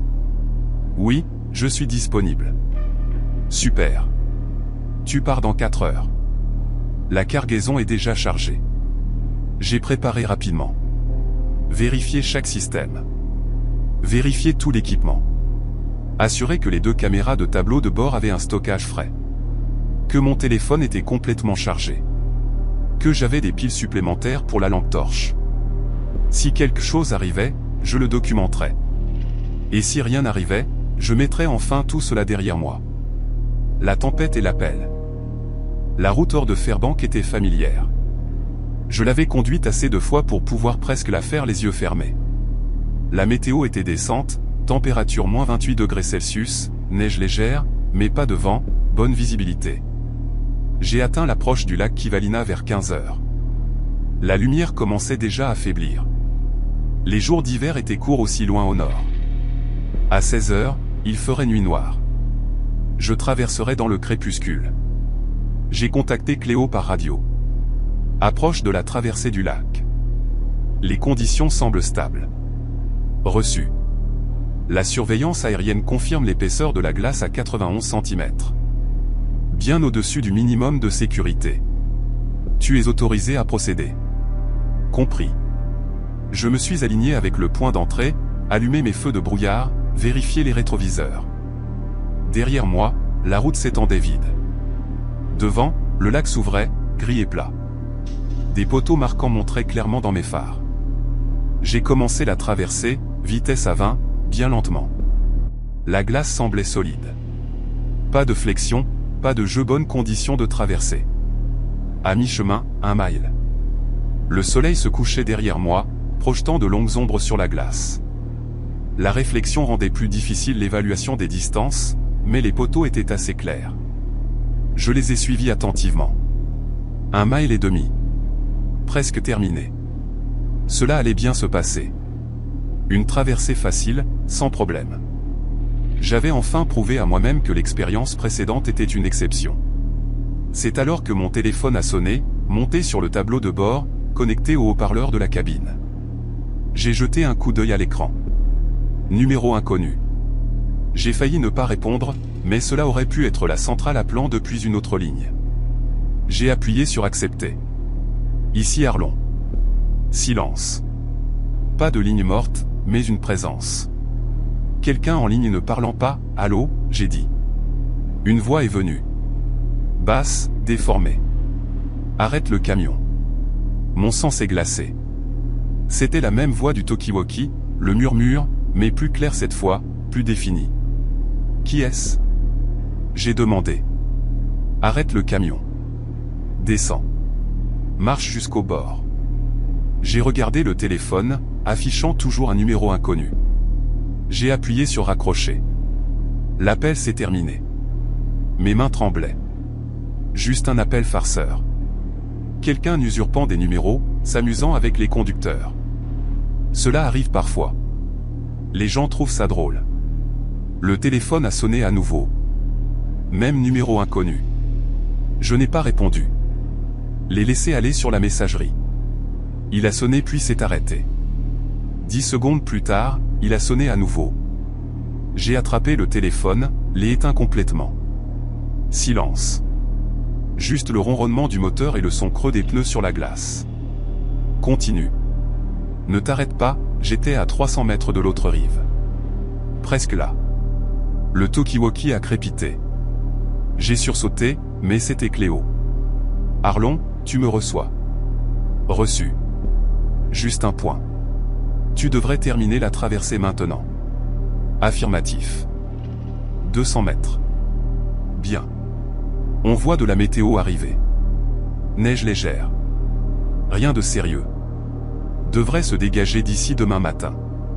Reçu. L'appel s'est terminé. Je me suis concentré sur la route, sur les poteaux marquant mon chemin 100 mètres jusqu'à la rive. 50, mon téléphone a vibré. Toujours éteint, mais vibrant. Ce n'était pas possible. On ne peut pas recevoir quoi que ce soit quand l'appareil est éteint. Mais je pouvais le sentir vibrer contre le plastique du support. J'ai regardé l'écran. Noir, éteint, mais vibrant en pulsations régulières, comme si quelque chose essayait de passer à travers. Je l'ai attrapé, ouvert la fenêtre, l'ai jeté sur la glace, regardé tomber, glisser sur la surface, disparaître derrière moi. La vibration avait cessé. Ma main était vide. Les pneus ont heurté le gravier. J'étais de l'autre côté, sur la terre ferme. Je n'ai pas ralenti, j'ai juste continué, mettant de la distance entre moi et ce lac. 1 mile a passé, 2 miles. Finalement, je me suis garé, j'ai coupé le moteur, je suis resté assis en silence. Mon téléphone était parti. J'avais jeté mon principal appareil de communication. C'était stupide, irrationnel, mais je l'avais senti vibrer alors qu'il était éteint. Et cela n'aurait pas dû être possible. À moins que je ne l'ai imaginé, à moins que le stress ait manifesté une hallucination tactile. C'était possible. Le stress pouvait causer toutes sortes de distorsions sensorielles. Je suis resté là 20 minutes, essayant de me calmer. Finalement, j'ai démarré le moteur, continué vers Deadhorse, fait la livraison, rempli mon rapport, dit à la centrale que j'avais perdu mon téléphone, que j'aurais besoin d'un remplacement. Ils m'en ont envoyé un nouveau. Je l'ai activé, chargé mes contacts, suis retourné sur la route. Mais je ne pouvais pas me défaire de la sensation d'avoir franchi une ligne, que quoi que ce soit sur ce lac avait essayé de me joindre directement, non pas par des interférences d'équipement ou des phénomènes météo, mais par un appareil qui était censé être éteint. Cela n'aurait pas dû être possible, mais c'est arrivé. Je le savais, peu importe ce que toute explication rationnelle essayait de me dire. La recherche de réponses. J'ai commencé à faire plus de recherches, pas seulement des explications techniques, mais l'histoire locale, les légendes autochtones, les vieilles histoires d'avant que les routes ne soient construites. J'ai trouvé des références en ligne, éparpillées sur des forums et des sites historiques. La région de Kivalina avait des histoires, des vieilles, sur des esprits dans la glace, sur des voyageurs qui entendaient des voix, qui voyaient des lumières, qui les suivaient et ne revenaient jamais. Sur le lac abritant quelque chose sous sa surface gelée, quelque chose qui observait les gens traverser au-dessus. Je ne croyais pas aux esprits, ne croyais pas aux entités surnaturelles, mais je croyais au motif. Et le motif était clair. Les gens vivaient des choses étranges à ce lac. Pas tout le monde, mais assez. Assez pour qu'il y ait des histoires, des avertissements, des légendes construites sur des générations. Peut-être que ces histoires avaient des racines rationnelles. Peut-être que des phénomènes géologiques ou atmosphériques à cet endroit précis créaient des conditions cohérentes qui affectaient la perception humaine. Peut-être que les dépôts magnétiques, le froid, l'isolement, Tout combiné créait des expériences que les gens interprétaient comme surnaturelles mais qui étaient en réalité juste de la physique et de la psychologie. Ou peut-être qu'il y avait vraiment quelque chose là-bas, quelque chose qui existait en dehors de la compréhension normale, qui interagissait avec le monde physique de manière que nous ne pouvions pas expliquer. Je ne savais pas ce qui était vrai, mais je savais une chose avec certitude.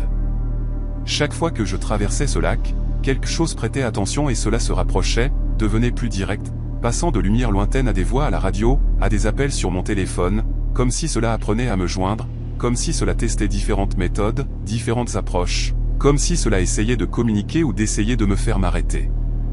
Et je ne voulais pas savoir ce qui arriverait si je le faisais un jour. Si j'ouvrais cette porte, descendais sur la glace, marchais jusqu'au bord comme la voix me l'avait dit.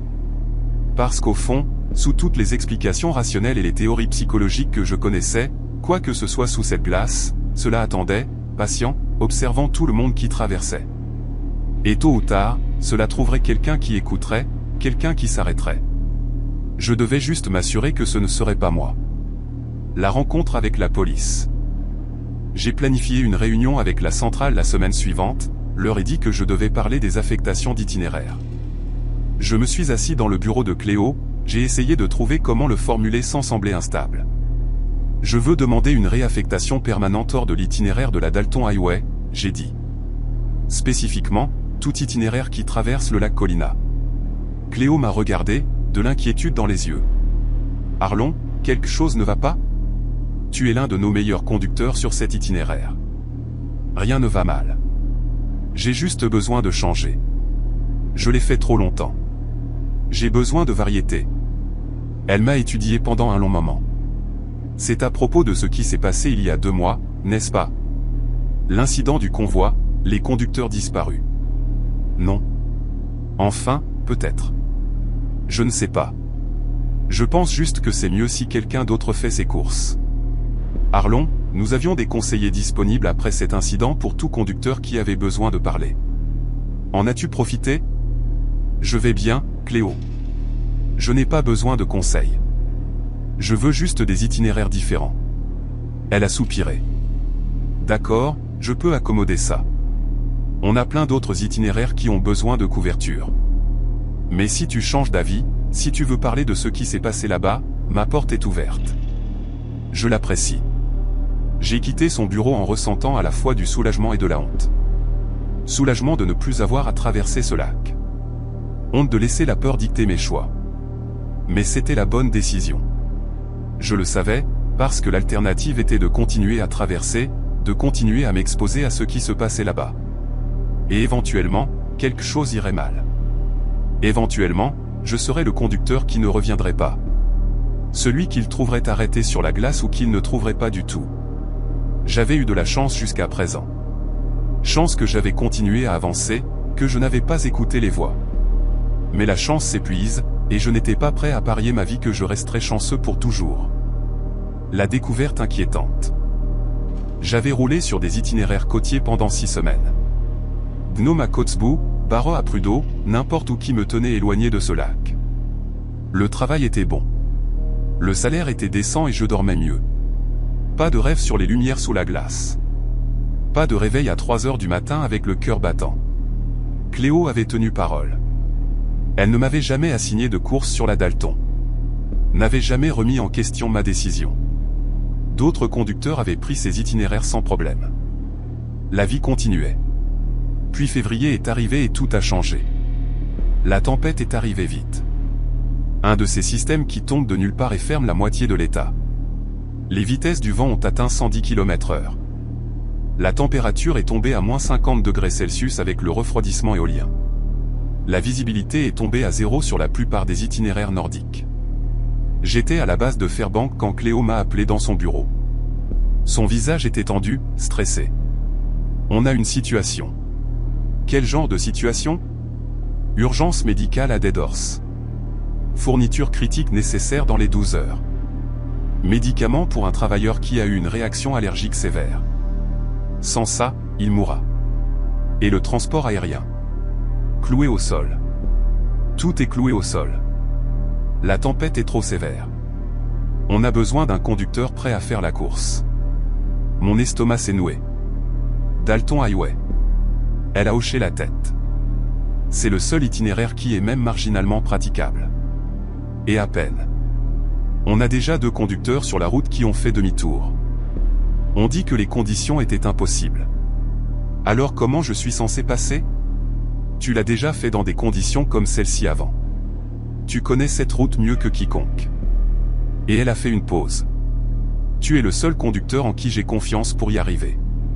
Cléo, tu sais pourquoi je ne fais plus cette route. Je sais. Et je ne demanderai pas s'il y avait une autre option, mais il n'y en a pas. Quelqu'un mourra si ces fournitures n'arrivent pas. J'ai besoin que tu prennes la décision. Je suis resté là à la regarder, pesant le pour et le contre. La vie d'un homme contre ma peur. Ma peur irrationnelle, inexplicable d'un lac gelé. Quel est le calendrier? J'ai demandé.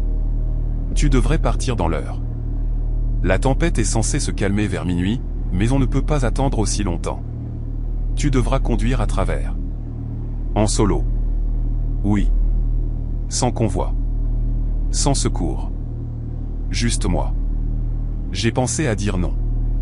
J'ai pensé à toutes les raisons pour lesquelles j'avais évité cette route.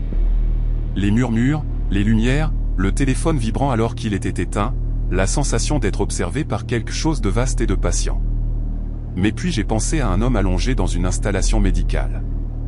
Une réaction allergique fermant son corps, des minutes ou des heures de la mort parce qu'un conducteur avait trop peur de faire son travail.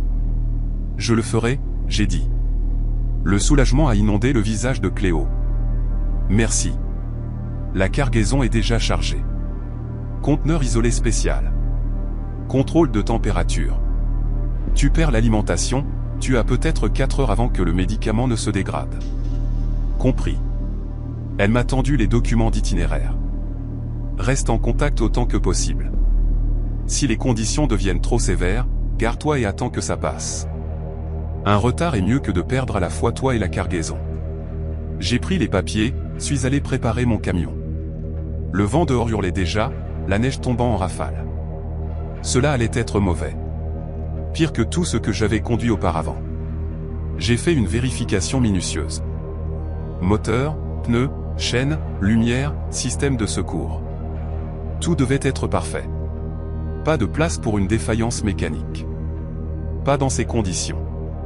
J'ai chargé du carburant supplémentaire, de la nourriture supplémentaire, des couvertures supplémentaires.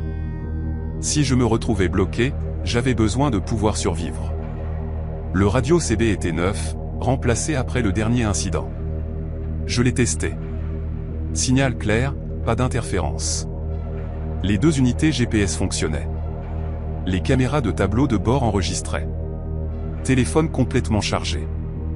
Je suis monté dans la cabine, et démarré le moteur, les laisser chauffer, vérifier la lecture de température du conteneur de cargaison, maintenant stable à la plage requise. Bien. La voix de Cléo est venue sur le CB. Arlon, quand tu es prêt. Je roule maintenant.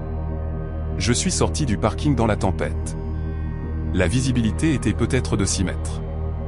Je ne pouvais pas voir la route devant, juste la légère dépression dans la neige où les véhicules étaient passés avant. Les essuie-glaces travaillaient sans relâche, la glace s'accumulant sur les balais plus vite qu'ils ne pouvaient la dégager. La vitesse était de 15 km/h. Plus vite et je perdrais le contrôle. Le vent buffetait le camion, le poussant sur le côté. J'ai corrigé constamment, les mains serrées sur le volant. Les 10 premiers miles ont pris 1 heure. La communication radio était sporadique. La voix de Cléo coupée.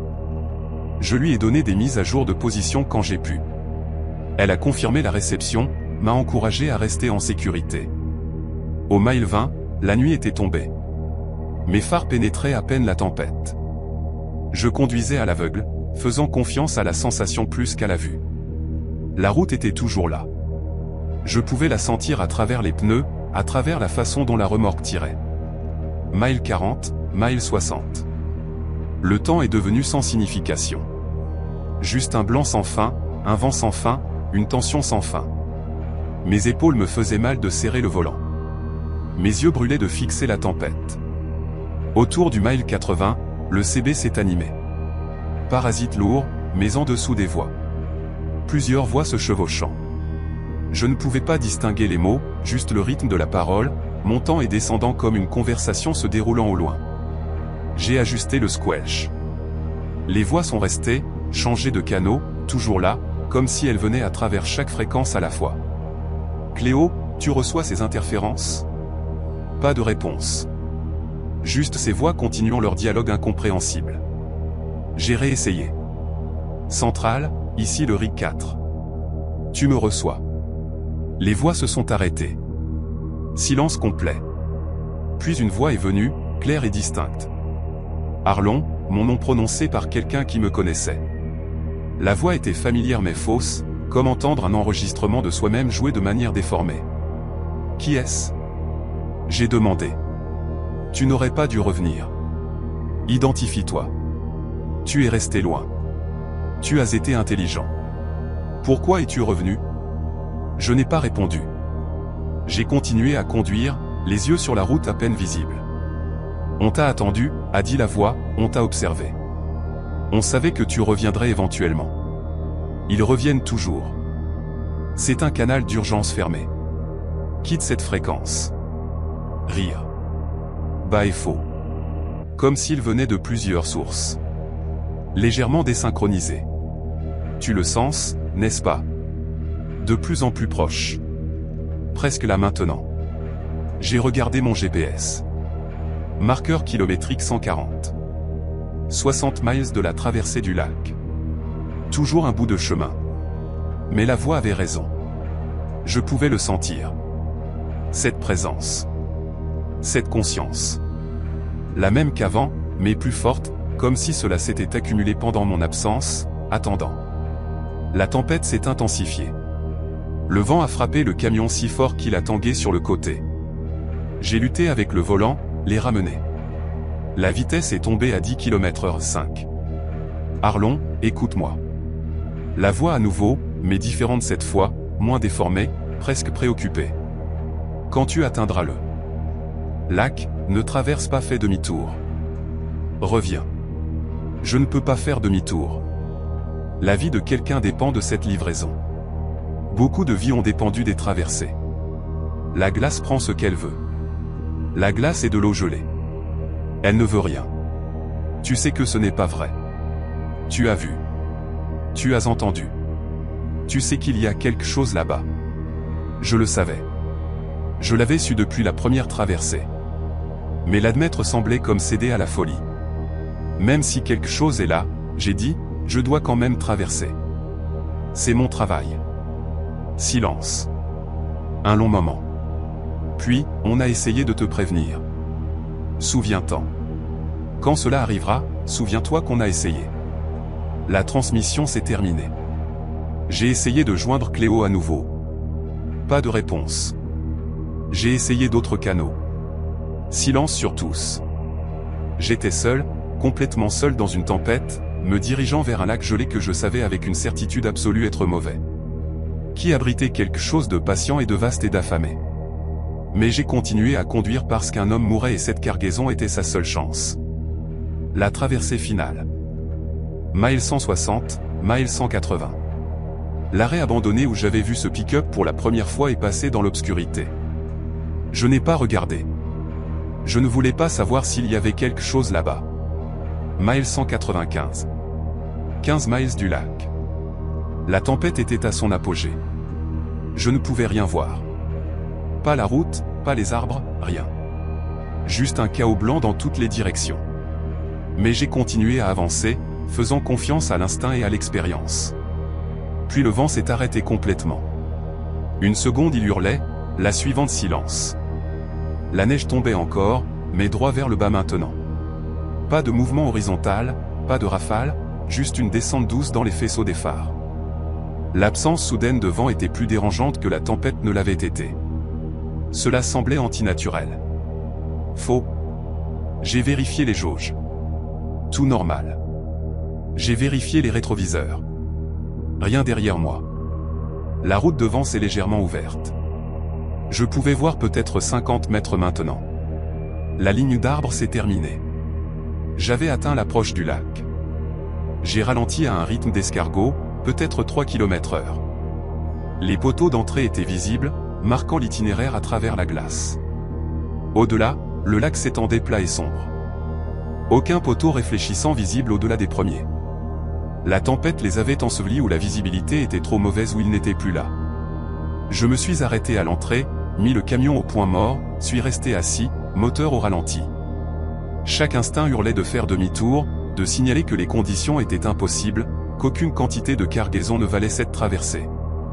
Mais j'ai pensé à cet homme à Dead Horse, aux médicaments dans le conteneur derrière moi, à l'horloge qui tournait.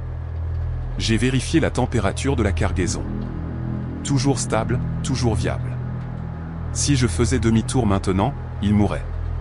Si je continuais et que quelque chose tournait mal, nous mourions tous les deux.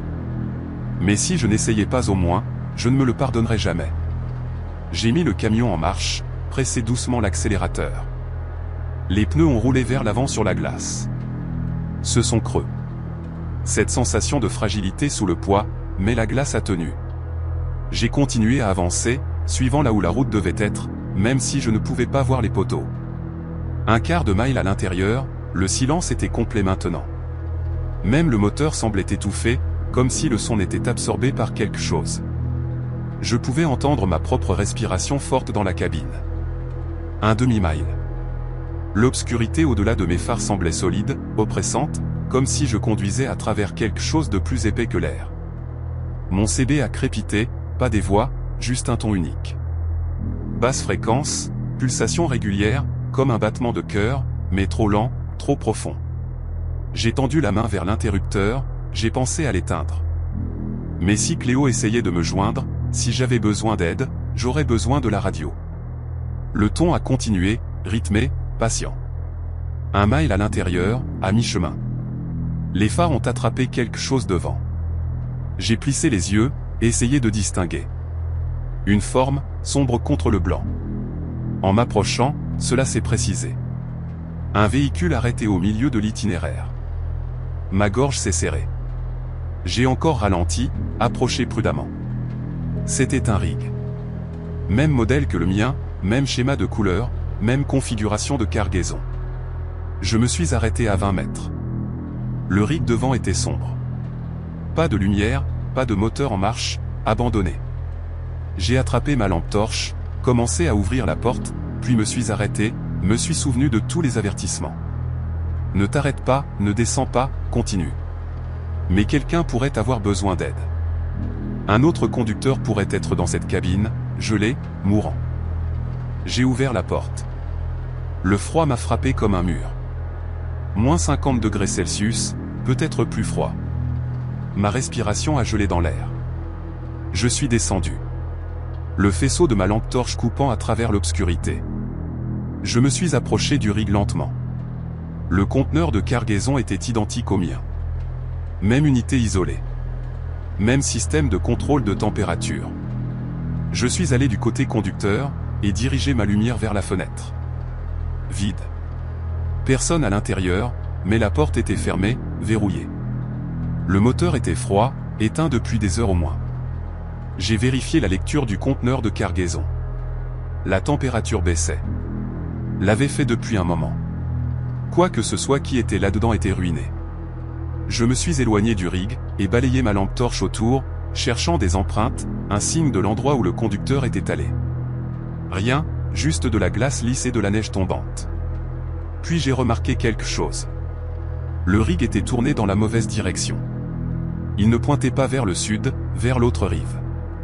Il pointait vers le nord, vers le chemin par lequel j'étais venu, comme s'il avait roulé dans la direction opposée, ou comme s'il avait fait demi-tour. Je suis retourné à mon rig, suis monté. Mes mains étaient engourdies malgré les gants.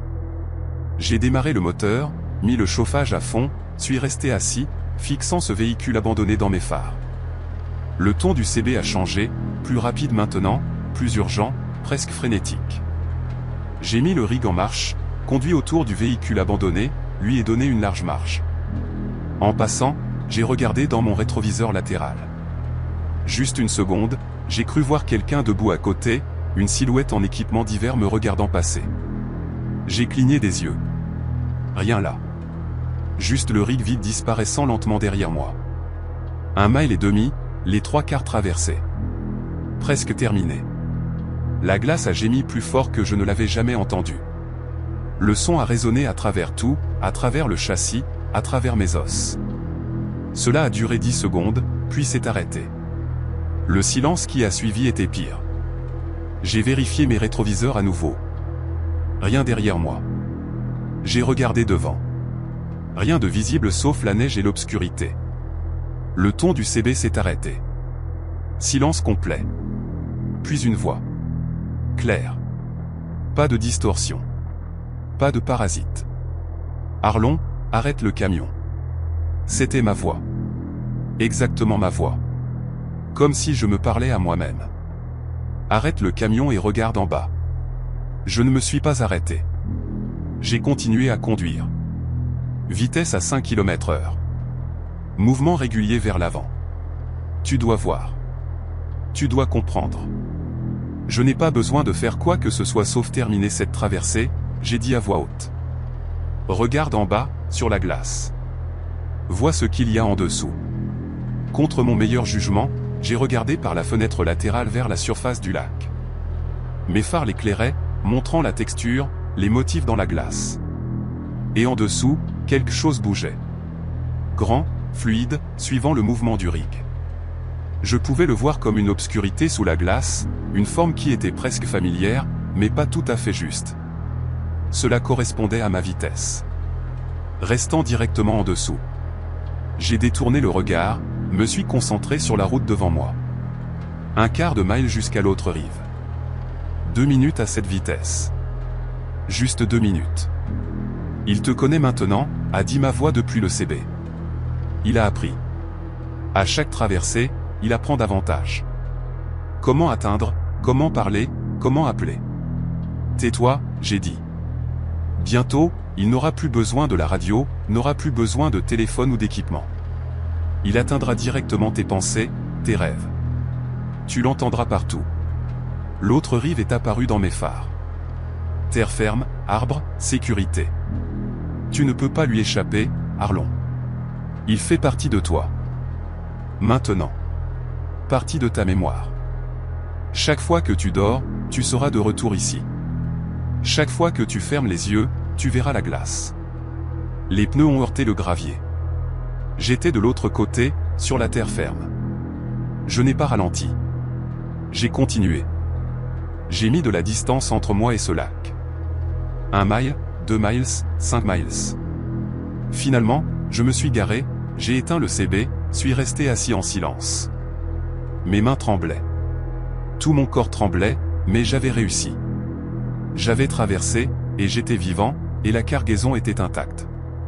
J'ai vérifié la lecture de température, toujours stable. Le médicament était viable. Je pouvais compléter la livraison. Je suis retourné sur la route. La tempête se calmait, les nuages s'éclaircissaient. Je pouvais voir des étoiles apparaître au-dessus. Le vent était tombé à rien. Les conditions de conduite s'amélioraient rapidement. Le reste de la course s'est déroulé sans incident. J'ai atteint Deadhorse 4 heures plus tard, et livré la cargaison à l'installation médicale. Les ai regardés la précipiter à l'intérieur. J'ai entendu plus tard qu'elle était arrivée à temps. L'homme a survécu. J'aurais dû me sentir bien à ce sujet. J'aurais dû avoir l'impression d'avoir fait quelque chose de significatif. Mais tout ce que je ressentais était un vide. Épuisé. J'ai rempli mon rapport, attrapé quelques heures de sommeil, puis commencé le trajet de retour.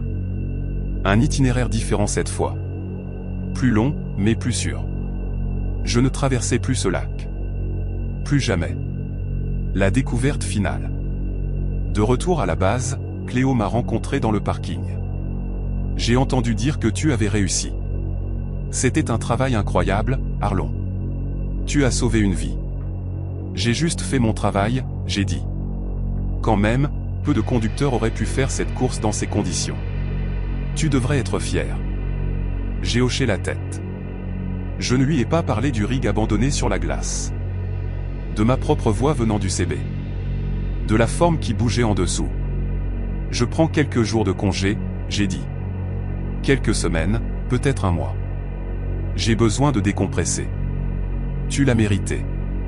Prends tout le temps dont tu as besoin. Je suis rentré chez moi, j'ai essayé de me reposer.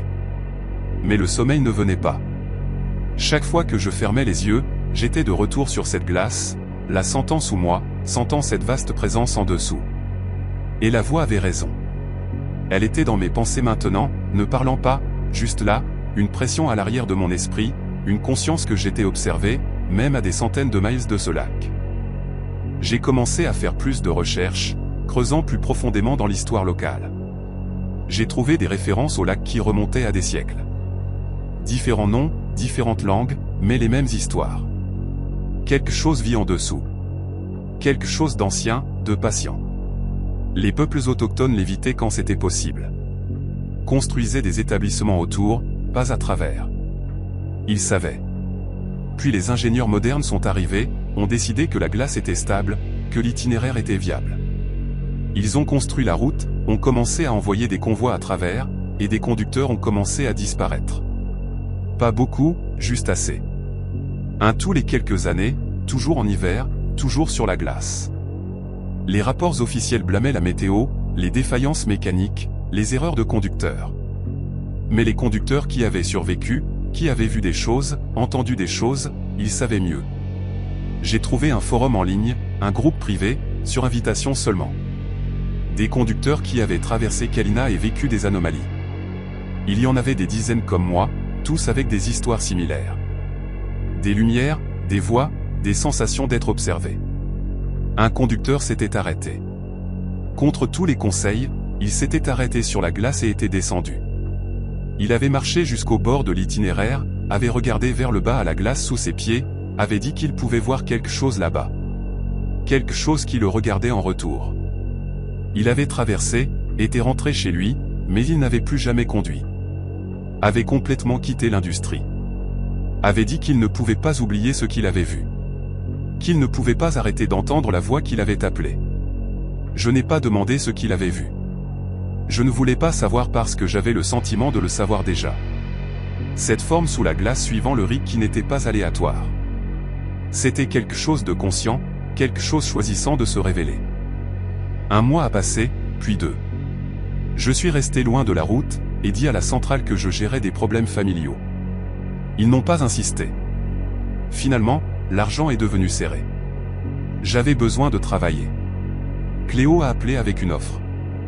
Itinéraire côtier, gnome à barreaux, cargaison standard, bonnes conditions, loin de Dalton. Ça t'intéresse ? Oui, j'ai dit. Je suis intéressé. J'ai pris la course. Tout s'est bien passé. J'en ai pris une autre. Aussi bien. Lentement, je me suis réinséré dans la rotation régulière. Seulement des itinéraires côtiers, seulement des courses sud. Rien qui approchait de ce lac. Mais cela n'avait pas d'importance parce que la voix avait raison. Cela s'était glissé dans ma tête. Chaque nuit, je rêvais de la glace, de conduire à travers, de m'arrêter, de descendre, de marcher jusqu'au bord. Et dans les rêves, je m'arrêtais toujours, descendais toujours, marchais toujours jusqu'au bord et regardais vers le bas. Et ce que je voyais me regardait en retour. Je me réveillais en hurlant, vérifiais mes mains, mon corps, réel, solide. J'étais là dans mon lit, dans ma chambre, pas piégé sous la glace, mais la peur restait. La question à laquelle je ne pouvais pas répondre, quelle version était réelle, celle au-dessus de la glace ou celle en dessous ? Je ne conduis plus. J'ai dit à la centrale que j'avais terminé. J'ai vendu mon rig. J'ai essayé de passer à autre chose dans ma vie. Mais on ne peut pas fuir quelque chose qui est déjà en toi, quelque chose qui a revendiqué une partie de ton esprit. Parfois, tard le soir, j'entends le gémissement de la glace. Je sens le son creux des pneus sur un lac gelé. Je sens cette vaste présence observée depuis en dessous. Et je sais qu'éventuellement, je retournerai. Pas parce que je le veux, mais parce que cela m'appelle. M'appelle depuis la première traversée. Patient, attendant. Parce que certaines choses n'existent pas seulement dans des lieux. Elles existent dans la mémoire, dans la pensée, dans l'espace entre ce que tu sais être réel et ce que tu crains pourrait l'être.